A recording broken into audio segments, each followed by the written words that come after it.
ഇപ്പോഴും ആനപ്പറമ്പിൽ ഈ ആനവാൽ ചോദിച്ചു വരുന്ന ആളുകളുണ്ടോ? മറ്റേ ആനവാല് കിട്ടി കഴിഞ്ഞാൽ ധൈര്യം വരും എന്നൊക്കെയുള്ള ഇതില് ആനവാല് ചോദിച്ചു വരുന്ന ആളുകളുണ്ടോ? ഒരുപാട് ആൾക്കാര് ചോദിക്കും. ആ, ഒരുപാട് ആൾക്കാര് ചോദിക്കും. കൊടുക്കാമെന്ന് പറയും. കൊടുക്കത്തില്ല എന്ന് ഒരാളോടും ഞാൻ പറയില്ല. ആ, അല്ല എന്റെ കാര്യാ ഞാനീ ആ, പറയുന്നെ. മറ്റുള്ള ഒരാളിന്റെ കാര്യല്ല. എന്റെ കാര്യാ. ഞാൻ പറയും തരാമെന്ന് പറയും. ആ. പക്ഷെ കൊടുക്കത്തില്ല. ആ നയതന്ത്രം എനിക്കിഷ്ടായി. കൊടുക്കത്തില്ല എന്ന് പറയത്തില്ല. ആ, അത് തരില്ല എന്ന് ഞാൻ പറയത്തില്ല. ആ, തരാം. അത് അപ്പൊ അത് ഏതേലും തരത്തിൽ കൊണ്ട് കെട്ടിക്കഴിയുമ്പോ പറയും എന്നാണ് ആ, അത്ര ആൾക്കാരൊക്കെ എനിക്ക് മോശമാ കണ്ടാല്. ആ. ഒന്നുമില്ല. അങ്ങനെ അവരെ സോൾവ് ചെയ്തങ്ങ് വിടും. അല്ലാതെ അവർക്കൊരു വിരോധം ഉണ്ടാക്കാത്ത തരത്തിൽ കട്ടാൻ റേറ്റായിട്ട് അയ്യോ ഞാൻ തരത്തില്ല എന്ന് പറയില്ല.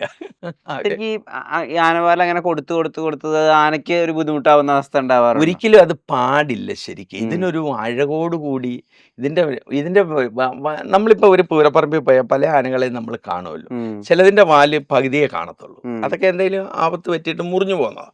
ചിലപ്പോൾ ആനകൾ കടിച്ചിട്ടാകാം. ഉം, അല്ലെങ്കിൽ ചിലപ്പോൾ നമ്മൾ കയറിട്ട് കെട്ടിയിട്ട് ഇത് ചിലതൊക്കെ വലിക്കും വാലിനടിക്കുന്നത്. അങ്ങനെയൊക്കെ ഉള്ളത് മുറിഞ്ഞു പോകാം. ഉം, മുറിയാത്ത വാലുകൾ, രോമമുള്ള വാലുകളൊന്ന് ശ്രദ്ധിച്ചു നോക്കി. ഉം. അതൊരു പ്രത്യേക അഴകല്ലേ. അത് വീശി അതിനെ ഈച്ച ഓടിക്കാനും അതുപോലെ അതിൻ്റെ ദേഹത്ത് തടകാനും ഇതിൻ്റെ ഇരിക്കസ്ഥാനത്ത് വരെ ആ വാല് എത്തും.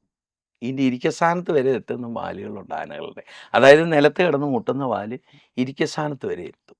ഓക്കേ. അത് ഈ വാല് വളച്ചുകൊണ്ടിരുന്ന് നമ്മൾ ഇരിക്കസ്ഥാനത്ത് ഈ കോലം ആ, പിടിച്ചിരിക്കത്തില്ലേ, അവിടെ വരെ ആ എത്തിക്കാറ്. ആളിൻ്റെ പുറത്ത് വരെ ഈ വാലെത്തും. ഓ. അത് അപ്പം വാലിന് നീളം വേണം.